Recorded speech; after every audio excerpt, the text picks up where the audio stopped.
Guys आज जो हम गाड़ी रिव्यू कर रहे हैं ना वो बहुत अंडररेटेड है और लोग जनरली उस गाड़ी के बारे में ज्यादा जिक्र करते नहीं है जब 7 सीटर या फुल साइज एसयूवी के बारे में हम बात करते हैं। कौन सी गाड़ी है ये जरा जानते हैं। ये है Isuzu MU-X और ये ऐसा प्रोडक्ट है ना, वो Isuzu का काफी सालों से चलता हुआ आ रहा है, बहुत ज्यादा इसके ऊपर अपडेट हुए नहीं है।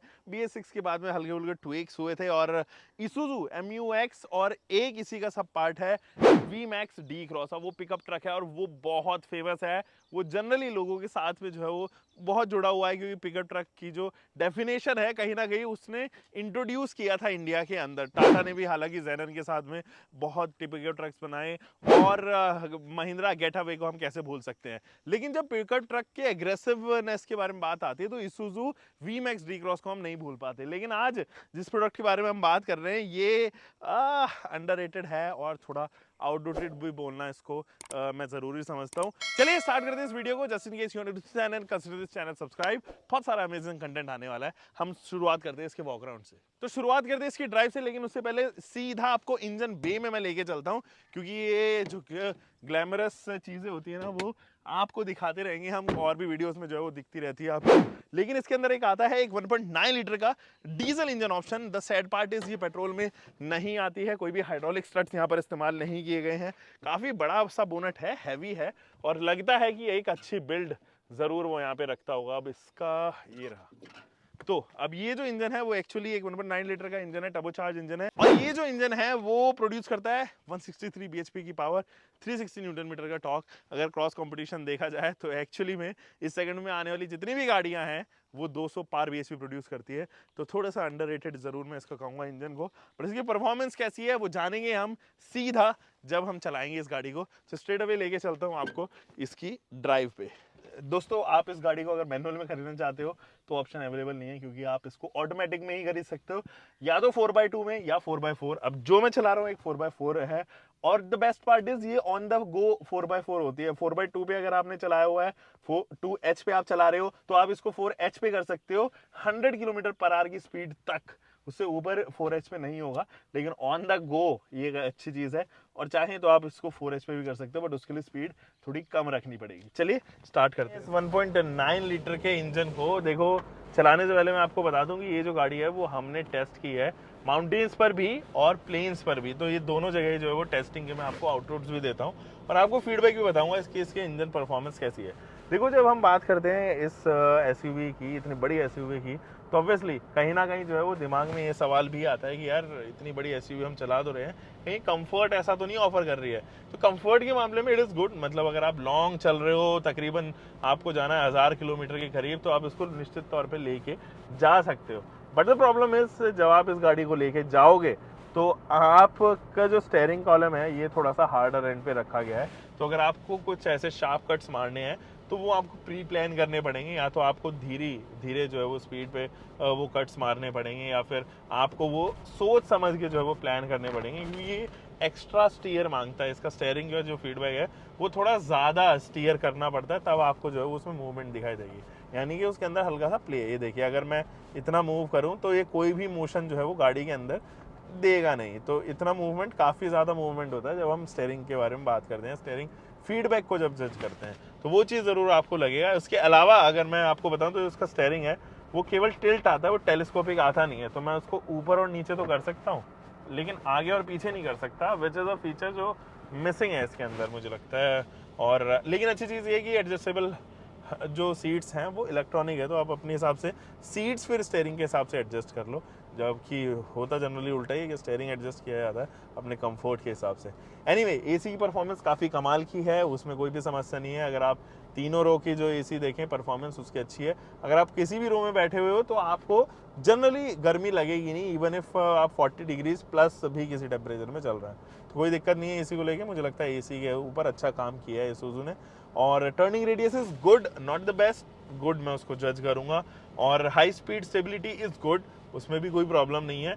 इंजन का जो पुल है, या इंजन का, पहले हम रिफाइनमेंट के बारे में बात करते हैं। जो इंजन का रिफाइनमेंट है उसके ऊपर मैं ज़रूर कहूँगा कि यार बहुत ज़्यादा रिफाइंड नहीं है। डीजल इंजन होते भी नहीं है रिफाइंड, मतलब उनका कैरेक्टर है कि वो रिफाइंड जनरली नहीं होते हैं। बट आप Hyundai की गाड़ी से अगर कंपेयर करें या फिर आप इनफैक्ट टोयोटा की गाड़ियों से कंपेयर करें, या इनफैक्ट आप सुजुकी की जो डीजल पहले फिएट वगैरह के सोज आया करते थे उनसे कंपेयर करें, तो आपको थोड़ा वोकल ये नज़र आएगा। जिसका ऑटोमेटिक ट्रांसमिशन है वो थोड़ा सा लैगी है, उसके अंदर हल्का लैग आपको महसूस होगा, उसके बाद वो क्विक रेस्पॉन्स देने में सक्षम है। तो शुरुआत में जब आप जीरो पे हो, जैसे कि मैं अभी जीरो पे हूँ, और मैं ये देखिए मैंने ब्रेक पेडल लेफ्ट पैर से दबाया और मैं एक्सीलरेटर पेडल दबा रहा हूँ। अब मैं जब ब्रेक छोड़ के थ्रॉटल दूंगा ना, तो रेस्पॉन्स टाइम थोड़ा सा कम आएगा। ये देखिए हल्का सा लैग आने के बाद फिर ये पिक लेगी। वो तो खैर टर्बो लैग है, लेकिन जो ट्रांसमिशन लैग है वो भी एग्जिस्ट करता है।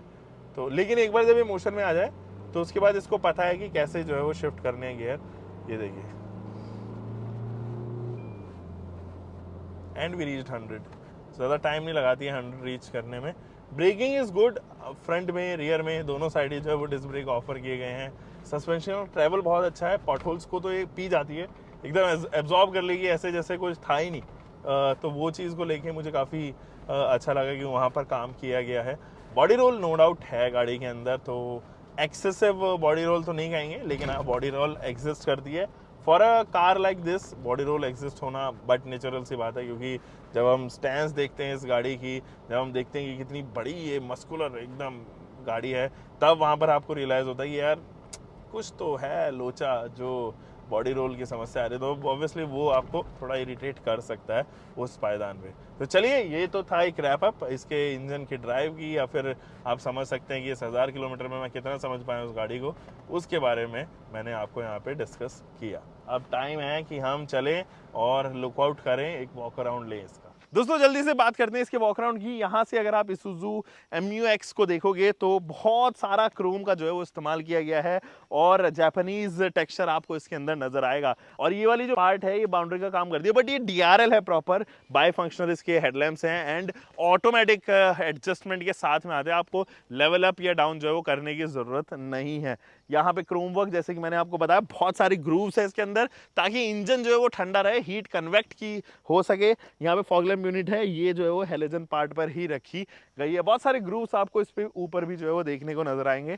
तो लुक्स के मामले में it is good, average looking है, ऐसा कोई एग्रेशन इसके अंदर नहीं देख सकते। जो नई जनरेशन है जो एक्चुअली इंटरनेशनल मार्केट में बिक रही है, वो इंडिया में पता नहीं Isuzu क्यों नहीं लेके आ रहे हैं। अगर वो प्रोडक्ट आए तो कुछ कॉम्पिटिशन सा जहां पर जो है वो क्रिएट होता हुआ नजर आएगा। साइड प्रोफाइल से आप देखोगे काफी बड़ी है, मैसिव है, बट स्टिल ये जो फुल साइज एसयूवीज है जैसे कि ग्लॉस्टर हो गया, ये फॉर्च्यूनर हो गई, इस सेगमेंट में अल्टूरस भी आती थी, डिसकंटिन्यू हो गई, उसके डायमेंशंस को मैच नहीं कर पाती है। Dimension wise it is small. Request button आपको दिया गया है, आपके पास में क्रोम वर्क नजर आएगा, ऊपर भी जो है वो आपके पास में यहाँ पे रूफ रेल्स दी गई हैं। और ये जो टायर साइज है, ये टायर साइज अगर आप देखें, या पहले हम लोग अलॉय व्हील्स के बारे में बात कर लेते हैं। ये डायमंड कट अलॉय व्हील्स हैं और वेंटिलेटेड डिस्क आती है, 320 मिलीमीटर की डिस्क है, काफ़ी बड़ी डिस्क है। 255/60 रेडियल 18 इंचेस के टायर्स हैं, इंडिपेंडेंट सस्पेंशन आपको ऑफर किए गए हैं और एक फुट स्टेप भी जो है वो दिया गया ताकि आप इनग्रेस कर सकें इजीली। एक क्वार्टर मिरर भी आपको यहाँ पे बड़ा सा दिया गया ताकि एयरीनेस जो है वो बनी रहे। अगर यहाँ पीछे से देखोगे तो थोड़ा सा फील होगा आपको कि इसके अंदर कुछ ट्वीक्स आने चाहिए, कुछ फेसलिफ्ट आना चाहिए, या नई जनरेशन जो MU-X है वो काफ़ी अच्छी लगती है। यहाँ देखोगे हेलोजन का इस्तेमाल किया गया है ब्रेक लैंप पे, बट LEDs का इस्तेमाल किया गया है इस वाले पार्ट पे। टर्न इंडिकेटर रिवर्स लाइट पे भी हेलोजन का ही इस्तेमाल किया गया है।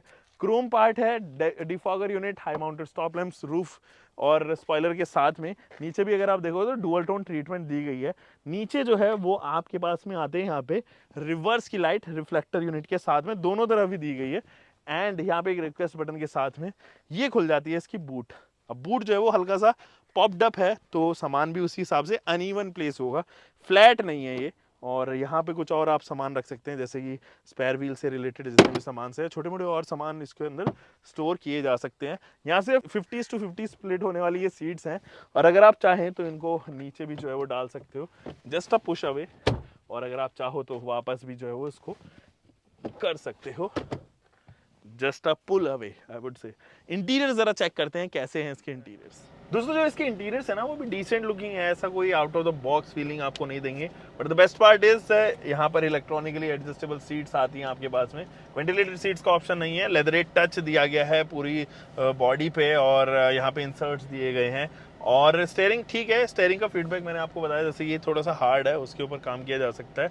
इंस्ट्रूमेंट क्लस्टर के बारे में ज़रा बात कर लेते हैं। ये जो इंस्ट्रूमेंट क्लस्टर है वो आपके पास में थोड़ा आउटडेटेड लगता है, क्योंकि इस डिजिटल इंस्ट्रूमेंट क्लस्टर के टाइम पर आपके पास में अभी भी जो है वो सीडी प्लेयर जैसी फीचर्स अवेलेबल हैं, या आप देखें तो एंड्रॉइड ऑटो, एप्पल कारप्ले जो है वो वायरलेसली नहीं है, वायरलेस चार्जिंग ऑप्शन नहीं आता है, वेंटिलेटेड सीट्स का ऑप्शन नहीं है। तो वो तमाम फीचर्स जो एक्चुअली इस सेगमेंट में आनी चाहिए वो मिसिंग है। एडैस की फीचर्स हो गई, इनफैक्ट अगर आप देखें तो सनरूफ का फीचर भी जो है वो नहीं आता, जबकि ये 40 लाख प्लस जो है वो ऑन रोड आके पड़ती है। इतने में सनरूफ इज समथिंग जो हम एक्चुअली में एक छोटी गाड़ी या एक हैचबैक में भी जो है वो ऑफर होते हुए देखते हैं, वो यहाँ पर नहीं आ रहा है। तो वो कहीं ना कहीं जो है वो कमी लगती है इसके अंदर। बाकी तमाम फीचर्स जैसे कि ऑटोमेटिक क्लाइमेट कंट्रोल या 12 वोल्ट का डीसी सप्लाई के इधर दिया गया है। एक अच्छी चीज मुझे लगी कि एक 12 वोल्ट का डीसी सप्लाई इधर भी दिया गया है, तो दोनों तरफ यहाँ पर भी और डैशबोर्ड में भी दोनों तरफ दिए गए हैं।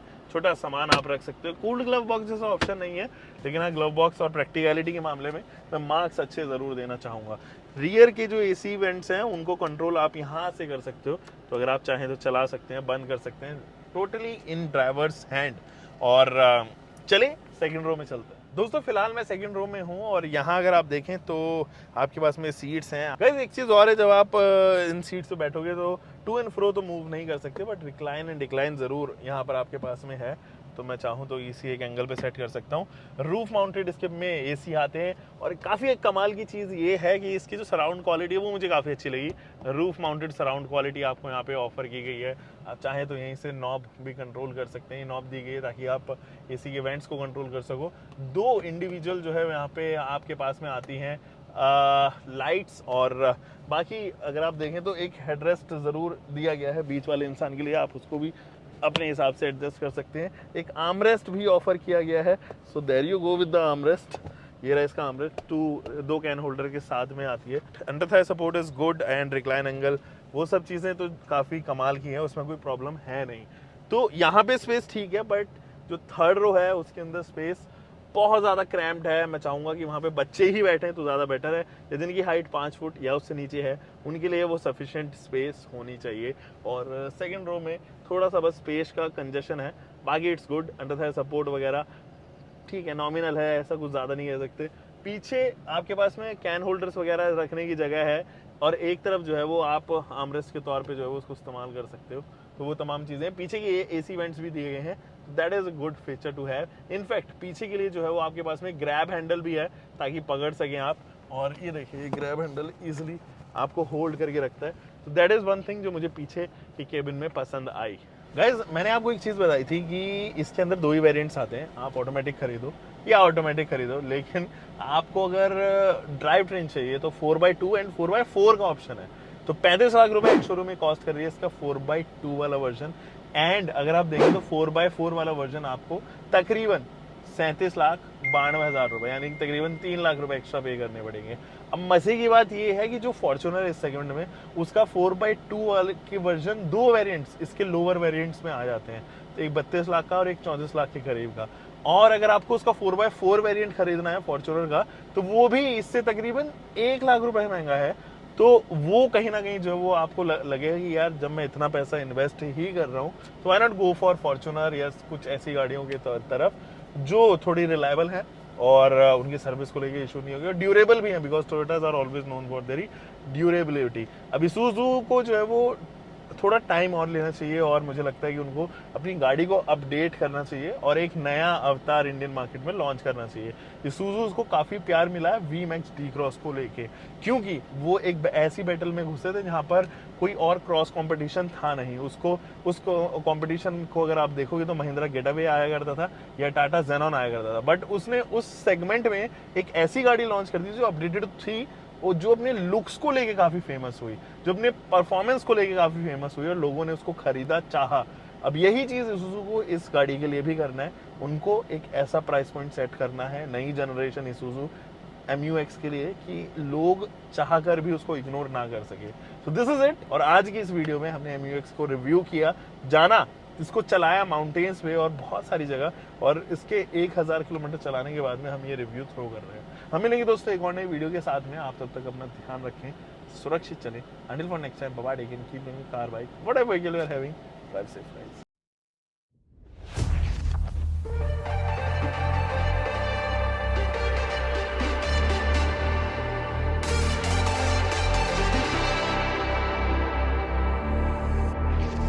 There's been something on my mind and it keeps hurting.